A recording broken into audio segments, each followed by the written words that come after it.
We often end up taking responsibility for other people's actions, reactions, and feelings. And we get so caught up in it all that we lose ourselves and we end up feeling terrified of doing the wrong thing because of someone else's potential reaction. But the truth is, you are not responsible for or in control over someone else's actions, words, and reactions. And in this video, I'm going to show you why. Even if it doesn't always seem that way, their reaction actually has nothing to do with you. Hi there, I'm Antonie, and I empower female entrepreneurs and goal-oriented women to break free from the disempowering societal norms, keeping them stuck in self-sabotage, people-pleasing, and overworking themselves, so that they can pursue their passions with self-trust, meaning, and self-worth, knowing that 80% of success is mindset. So to build your dream life, you first need to build your habits, your thoughts, and your beliefs. So if this resonates with you, make sure to click that subscribe button and keep on watching.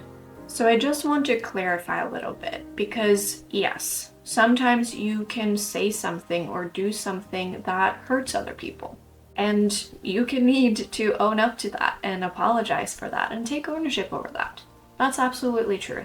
But there is also a huge difference between someone getting upset and saying that to you, and if you simply apologize and say, "Ooh, I'm so sorry, I didn't mean to do that," or "I'm so sorry, I can totally see how that came off wrong," and you take ownership and you apologize, then they are fine with it.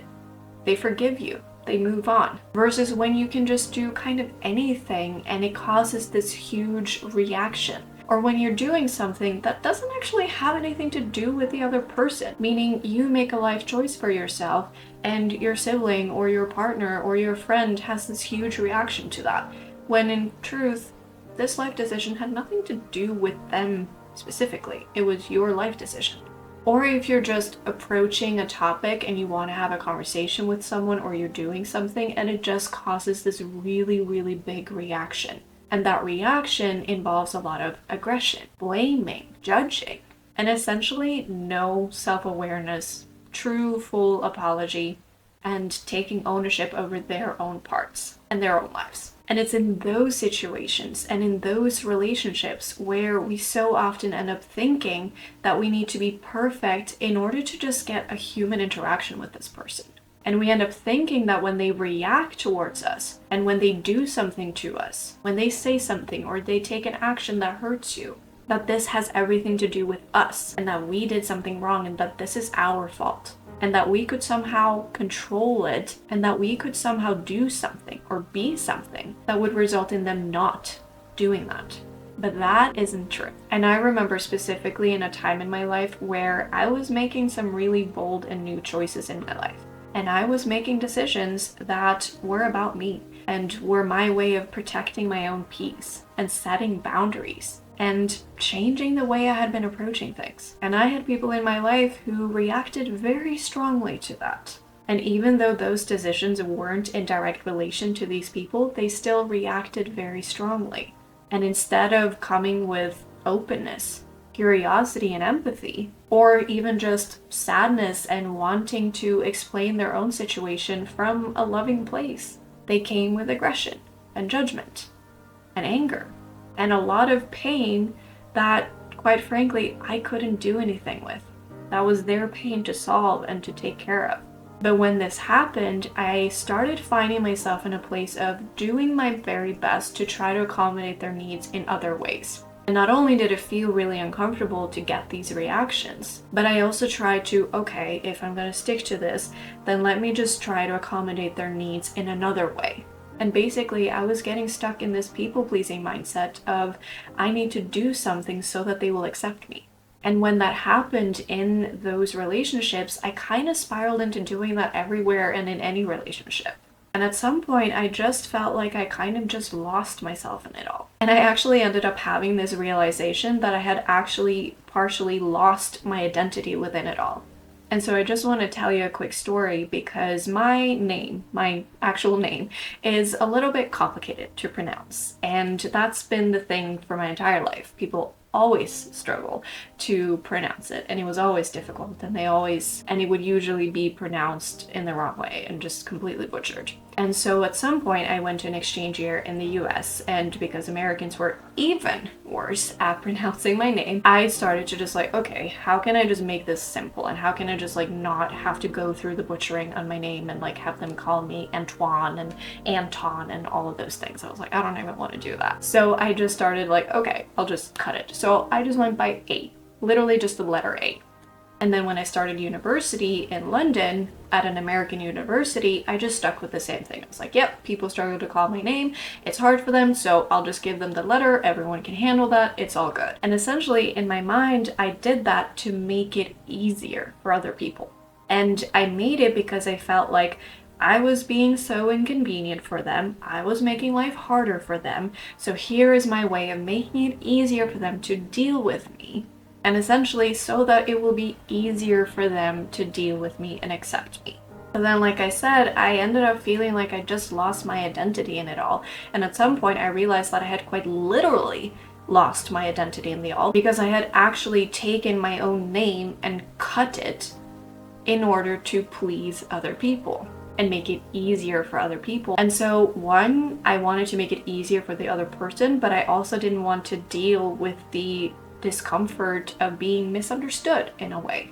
But once I had that realization that like, okay, I think this has gone too far because I have literally lost part of my identity in doing this, I started to take back control over my life. And I didn't just take the scary actions and set the boundaries I needed, but I did it from a place of, hey, this is my action. This is my decision. Your reaction, that is up to you. You can choose how to react to that. And then I will choose how to respond to that. And that is the truth. We are all, as grown-ups, responsible for our own actions and reactions. And even though your reaction may come as a response to what someone else has done, that doesn't mean that your reaction is their fault. And that doesn't give anyone the right to take away the ownership over their own actions and just put the blame on someone else and say, you made me do this, or well, I wouldn't have reacted in this way if you hadn't done this. That's all on them. And I want to show you today in this video of what actually happens and why we actually take the responses and the actions that we do, and why one person's actions generally have nothing to do with you and is actually all about them. And when you can separate that, when you can understand that, okay, this person is reacting in this way, but let's face it, that's because of this, not because of me. Not because this is my fault, not because I can control this, and not because it's my responsibility to manage their reactions. So what really lies behind why people do what they do can be explained through something that Tony Robbins has developed, which he calls the 6 human needs. And essentially he describes this as, on a whole and in general, people only do things in pursuit of one or more of these 6 human needs.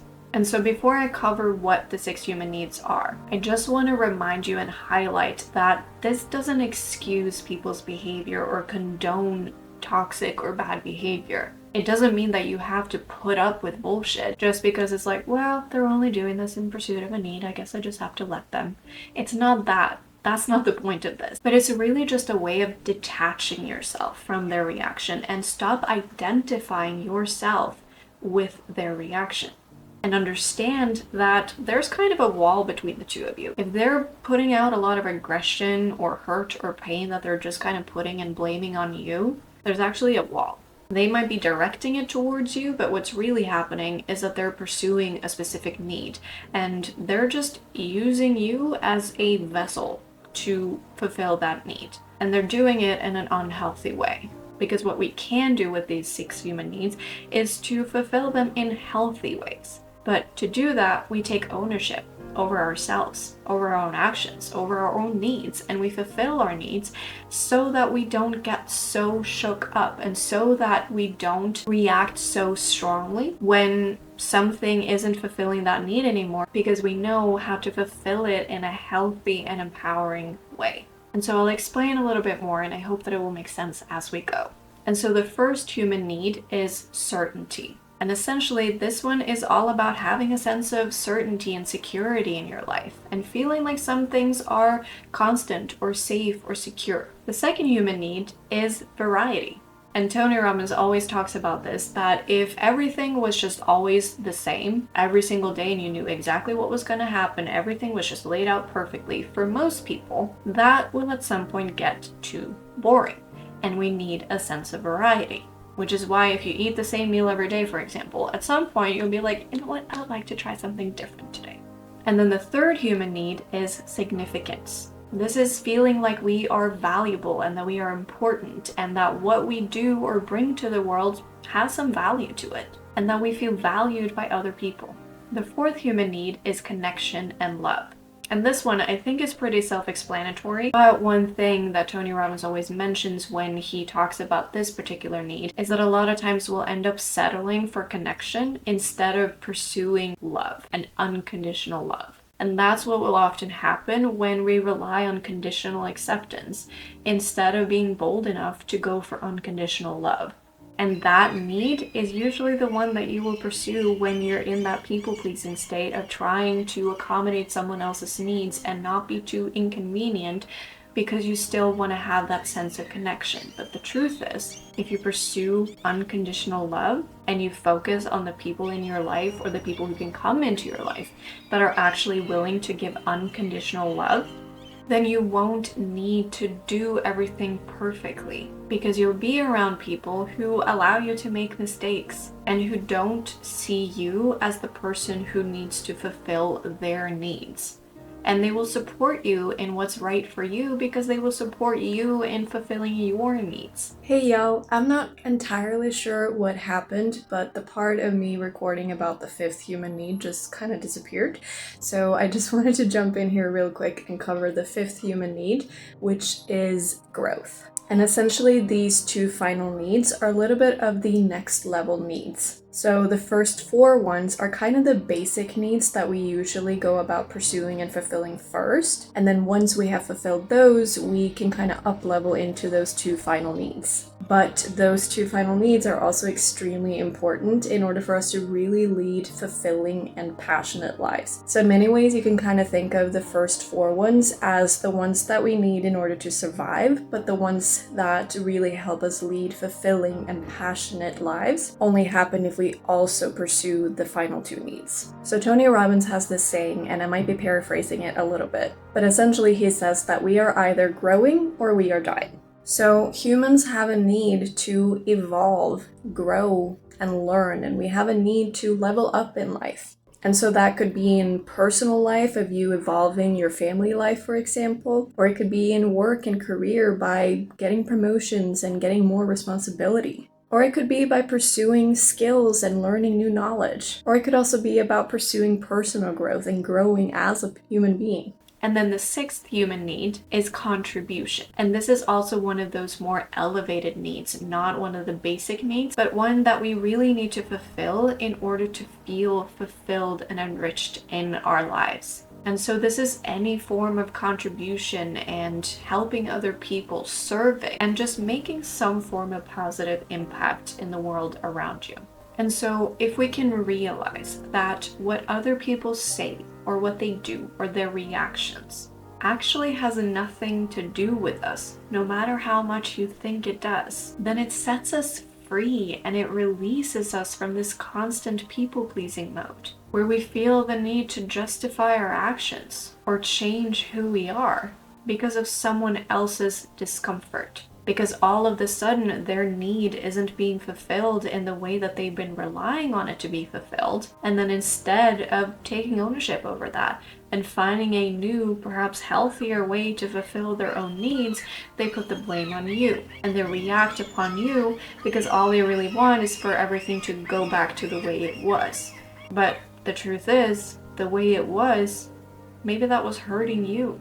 Maybe that was causing you pain. And so for someone else to demand from you to live your life in a certain way because it makes them uncomfortable, That's not unconditional love. And that has nothing to do with you. It's not because you did something or you said something. It was only because you changed the way that they were fulfilling their need, and they're trying to fulfill their need again. And so to explain this a bit further, I want to give you an example of a childhood incident. Not one of my personal ones, but just as an example. So imagine that you were a kid and you spilled ice cream on a new outfit, and one of your parents got mad or upset or started yelling, telling you that you were a klutz, and just getting really, really upset and having a deep reaction. Versus if the same thing happened, you spilled ice cream on your new outfit, but in this scenario, the parent was calm and loving and was just like, hey, that happens to all of us. We'll put in the laundry later. It's no problem. Now, wouldn't you have very different experiences and associate very differently to that experience and to something as simple as spilling ice cream in those two scenarios? But the action was the same. What you did was the same. So why would you feel differently in those two scenarios? The reason you feel differently in those scenarios is all because of how the person reacts as a response. And so we only end up feeling guilty and ashamed for the incident and for what we did because of how the other person reacted, not because of the mistake or the action itself. And that kind of brings me back to something that I mentioned earlier, that yes, you can do things that hurts or upsets people. You can make mistakes. That happens. You're human. You're gonna. But if you make a mistake and you bring it up and you take ownership and you apologize and the person is calm and loving and they're understanding and they appreciate your apology and they take it, in those cases, you won't feel as guilty and ashamed afterwards anymore, because the mistake wasn't what was making you feel that much guilt and shame and discomfort. What was making it uncomfortable is the other person's reaction or potential reaction. And so if you're ever stuck in a situation where you're feeling either shame or guilt or anything similar because of something that happened or something that you did, or you're in a situation where you're trying to figure out if what you're feeling is due to something you can actually control or change and that you are responsible for, or if it's really just about their reaction, meaning nothing that you can really do anything about, and nothing that really is about you, you can ask yourself, if I had done the same thing, but they reacted differently, they reacted with love or empathy, or expressed their needs in a healthy way rather than attacked me, or they attacked who I am, or they started just name calling or blaming me, would I feel differently about it right now? Because if the answer is yes, that you would feel differently, then you know where the real problem lies and you know what you can start letting go of. Because if it's not in your responsibility and it's not something that you can control, then there's nothing that you can do. And it's up to the other person to take care of their own needs and to take responsibility for their own lives and to adapt. And so remember that people are responsible for their own actions, as are you. And that these needs are not an excuse for bad behavior, but it does help us to remember that we are not responsible for someone else's reactions or behaviors. And it allows us to take back control over our own lives. And if you'd like some more support in taking control over your own life and stepping into your most empowered and authentic self, then I recommend you check out my free reflection journal with 2 simple steps to your authentic self, where you learn a super simple exercise to use at the end of the day to come home to your authentic self and feel more in tune with your authentic self. And you can find the link to download it in the description box below.